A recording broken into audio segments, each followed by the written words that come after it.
Hello guys, it's MashTec here. I know I'm a little late to the party with this device, but since it recently received a few interesting updates and customization tools, I find it worth making a video about it, the DataFrog SF2000. It's a very popular retro gaming handheld at a low budget price of only around $20 or euros, but still, it is a decent device for the price, what really surprised me. We'll take a short but brief look to it, check out the display, the buttons and the overall layout, and I share my impressions about it.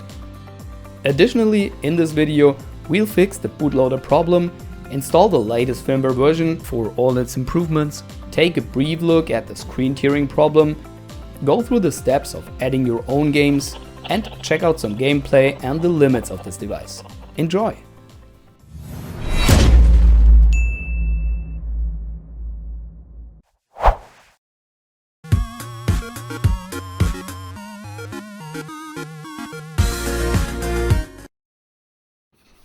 First, let's take a look of what you get with your SF2000. The box includes a manual in two languages, Chinese and English, and it actually gives some helping hints about how to navigate through the menu or add custom ROMs. For charging, it comes with a USB Type-C cable that is about 1 meter long and an analog audio-video cable to connect the device to a TV or monitor. The screen is a 3-inch IPS display with a resolution of 320x240, what is fine for all the systems this device can emulate, and thanks to the IPS technology, it has stable viewing angles. Button-wise, the SF2000 comes with a D-pad, ABXY action buttons, dedicated start and select buttons, and a rubbered analog stick that actually feels and responds very well. I also like the layout of the D-pad and the support of the two shoulder buttons, but in my opinion, here you can feel the cheapness of the device. On both sides where you rest your hands, the device is a bit thicker and that improved the haptic a lot. The SF2000 actually felt very well in my hands. Connection-wise, I was surprised to see a USB Type-C port on this device. Generally, these low-budget devices still come with the old micro USB connector that is not independent to the plug direction compared to USB-C. We have access to the internal SD card, what allows us to modify the data on the device. This opens the door to perform firmware updates, add own ROMs, change the boot logo and menu themes, the background music and a lot more. On top of that, the device supports analog audio-video output to connect it to an external monitor or TV. For sure, you can't expect an HDMI out on this price range, but it's cool to have the option to connect it to a bigger screen. Volume control is done with an analog volume wheel, something I personally really appreciate. In my opinion, this is the best and easiest way to control the audio on such a device. It's precise, it's quick, and you have haptical feedback of when you reach the maximum volume. Another big surprise, the battery. It's stored in a compartment at the back and allows us to remove the battery in case you don't use the device for a longer time, replace it in case it is broken, or even exchange it with a battery of a bigger capacity. Honestly, in terms of sustainability, this is very much appreciated. Finally, let's take a quick look over the technical specs of the SF2000. The CPU is a HC Semi B210 single-core MIPS processor running at 810 MHz. Since firmware version 1.6 and higher, the CPU got overclocked to 918 MHz by default to give the device a slight performance improvement. This handheld has 1 GB of RAM and features an IPS display with a resolution of 320x240. The replaceable battery has a capacity of 1500 mAh that lasts for about 4 hours of gameplay or 6 hours of standby. The SF2000 only features a mono speaker and lacks of a headphone out, but supports stereo output via the audio-video cable. Now let's boot it up and take a closer look to the menu, its features and the games on this device. The first positive impression after starting the device is the fast boot time. Not even 7 seconds after it is powered on, we find ourselves in the main menu and can start navigating through the supported systems. The Famicom or Nintendo, the Super Famicom or Super Nintendo, Sega Mega Drive or Genesis, Game Boy, Game Boy Color, Game Boy Advance and arcades. On the title screen of each system, you can select one of the advertised game titles and start it by pressing the A button. Let's jump right into a game so we can take a look to the in-game settings. Therefore, let's start Metal Slug from the arcade section to see what options we have within any of the emulation systems. Press start and select at the same time to enter the game settings. The first setting on the top is the resume entry and it just brings you back to the game. I think the second entry, quit, is self-explanational. It stops the game and brings you back to the main menu. The two remaining options are load and save, where you have 4 slots available per game to save and load a game state. And that's it. Unfortunately, we have no further options like changing the aspect ratio. This option would have been a great add-on here. Still, a few things can actually be changed at the User, ROMs and Settings section. Let's start with the Favorites entry. Here, you find a list of all games you previously added as favorites. To add a game to the Favorites section, you just have to click the Y button on the selected game in the game list. The game gets marked with a golden star on the left-hand side of its name to show you that it got added to the favorites. To remove it from the favorites, just click on the Y button again. The next feature I'd like to show you is the search function. Let's find all game titles containing the name Mario in them. Just enter the name on the keyboard and click on OK. The keyboard input is very responsive and the search results pop up in no time. Now you can navigate through the filtered list of games and start right into a game with a press on the start button. If you don't feel comfortable with the button assignment, you can change it in the key mapping entry. Here, you can reassign the control buttons for each supported system on this device in a very easy and intuitive way. Last but not least, the menu language can be changed in between 16 languages, including French, German, Spanish, Portuguese, Russian, Chinese and English. Now, the first thing I recommend you to do if you own this device is to fix the bootloader problem. The bootloader on the SF2000 has a bug which can cause the device to lock up with a black screen during boot. If you don't perform this fix, there is a high chance to prick your device. All we need is a fixed update file for the bootloader. I have a direct link in the video description below. Just open the link and put it into your browser to download the zip archive to your PC. Extract the archive and find the folder Update Firmware inside.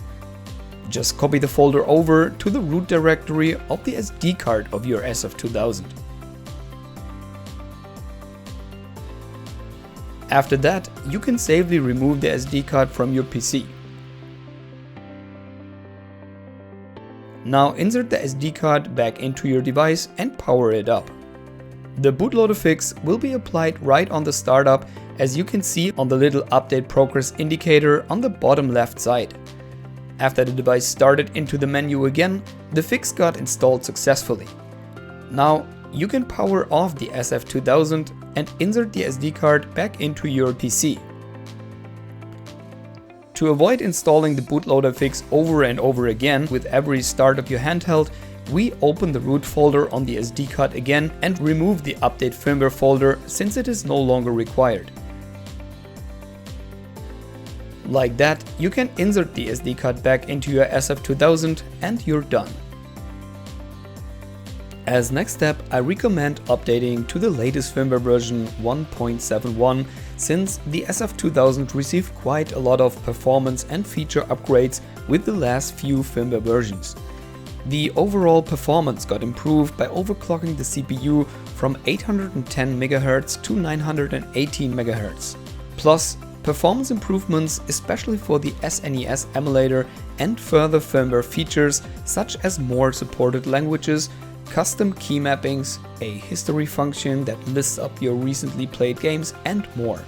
You can use the original SD card for the update, but I highly recommend using a new micro SD card of a better brand for the update, since the original SD cards are poor in quality and tend to wear out quick. So let's start updating to the latest firmware. Therefore, follow the link in the video description to navigate to the official site of DataFrog. Scroll all the way down until you find the .image file for version 1.71. Click on the cloud symbol in the upper right corner of the page to start the download process. I added another source to download the file since the DataFrog server was quite slow in the past. After the download has complete, you can open Balena Etcher, a tool to flash microSD cards, and click on Flash from File. Here we choose the recently downloaded image file from our file system and click on Open. Next, click on the Select Target button in the middle and choose your microSD card from the list. Please double check that you choose the correct drive and confirm with a click on Select. Now click on Flash to start the actual flash process. This will install the firmware to your microSD card, verify the data, and safely removes the card from your PC. After that, you can put the card back into your SF2000 and enjoy a faster system. We have two ways to add ROMs to the SF2000, a very simple way and a more advanced one. Let's start with the simple one first. When you insert the microSD card of your device to your PC, you will find a ROMs folder right there. You can throw any ROM of any supported system into this folder so the device can find and start it later. In my case here, I add the game called Micromages for the NES. Reinsert the SD card to your device and start it. Go to the User ROMs and Settings section in the main menu and enter the game list entry with a click on the A button. Here you find all games you added to the ROMs folder on your SD card.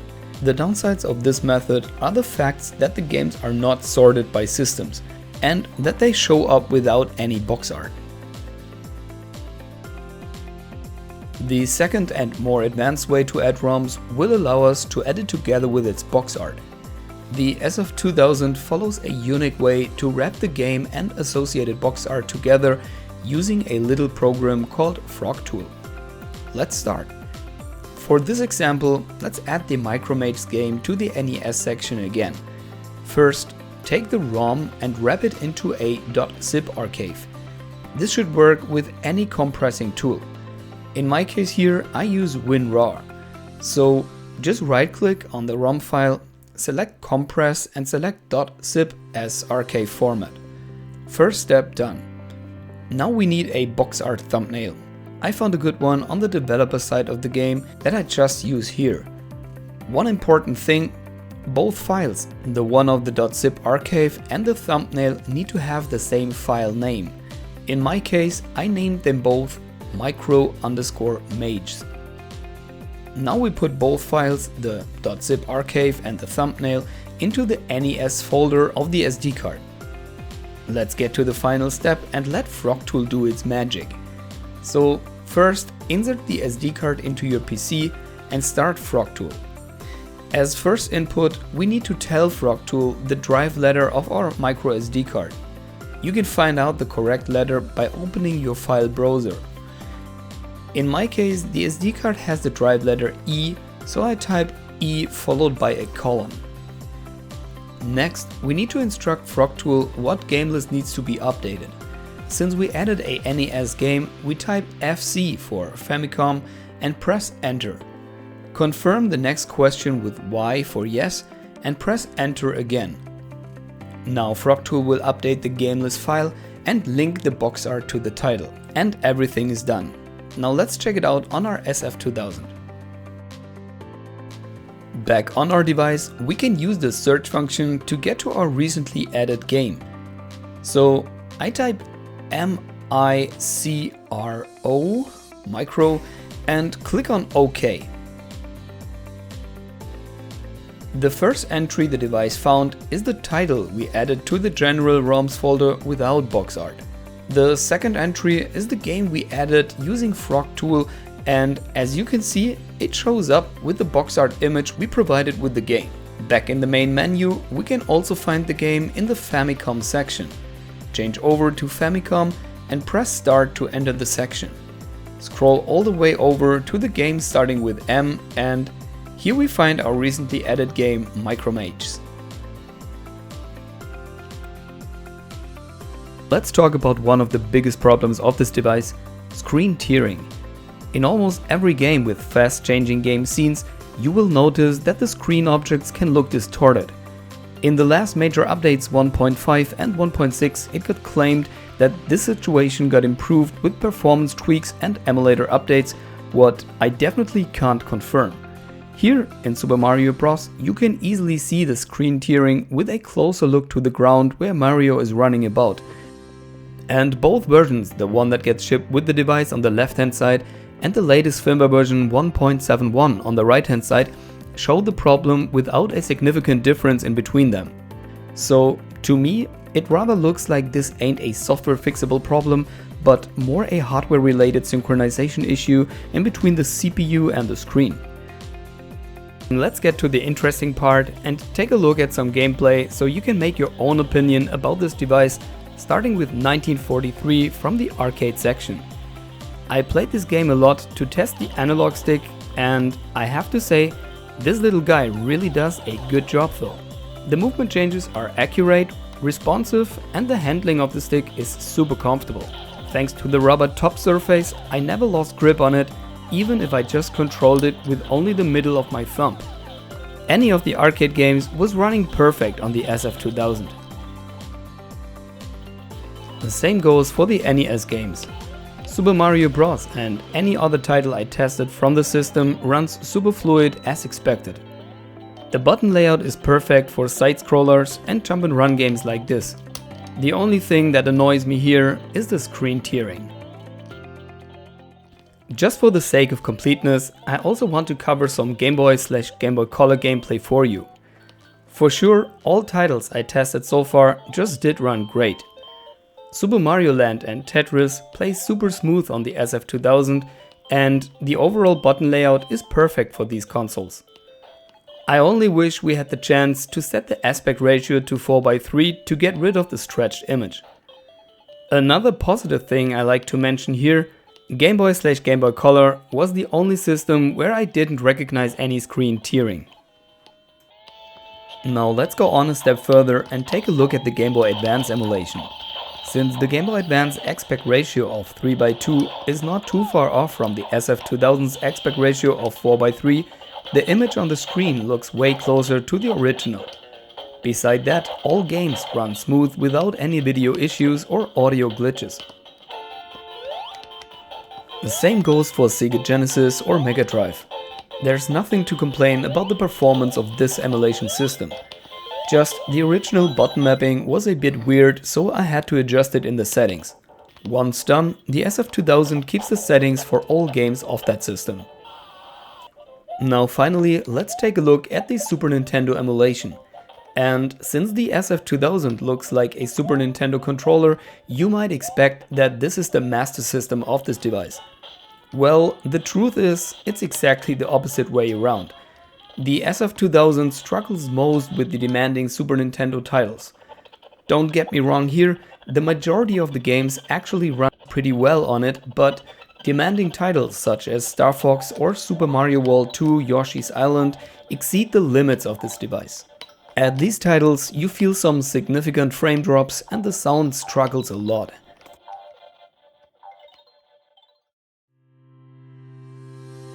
Finally, let's talk about the pros and cons from my point of view. Even though DataFrog didn't use the best plastic and build quality for the SF2000, the handheld feels good in your hands thanks to the SFC controller layout and the good arrangement of the buttons. It starts up very fast, actually one of the fastest booting systems I've ever seen on such handhelds, and features a fast responding and intuitive user interface.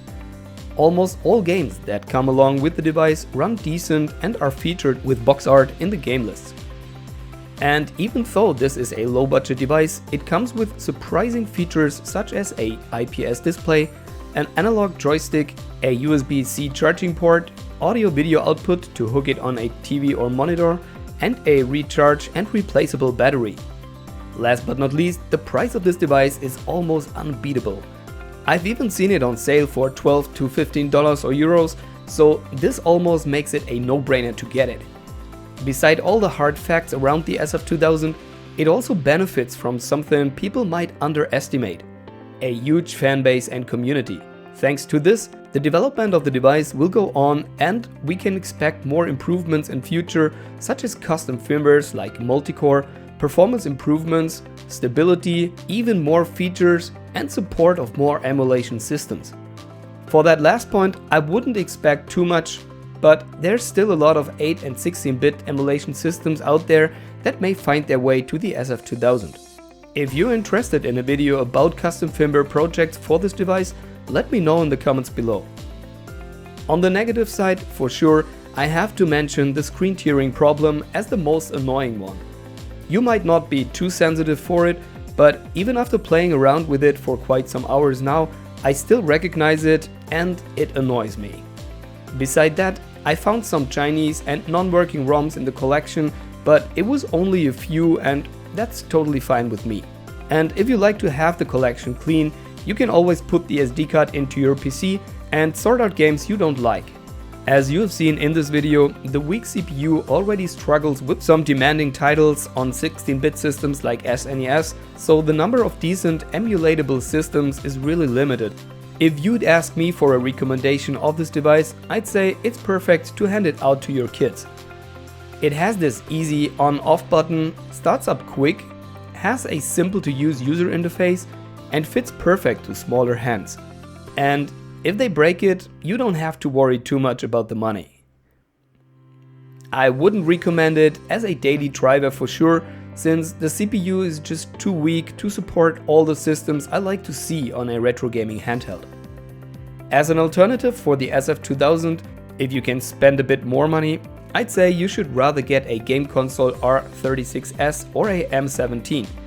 Both devices cost around $40 to $50 or euros, but have bigger and better screens, much stronger processors, better build quality, good support of custom firmware, even with Emulation Station as user interface, and a healthy community behind it. But at least, even if you just collect retro gaming handhelds, this should not be missing in your collection. And remember, dinosaurs didn't have a SF2000 and they all died out. So don't make the same mistake and get yours today. That's all I can say about the SF2000. If you liked the video, let me know with a thumbs up and subscribe to the channel to stay in contact with me. Thanks for watching, have a nice day and see you in my next video. Bye!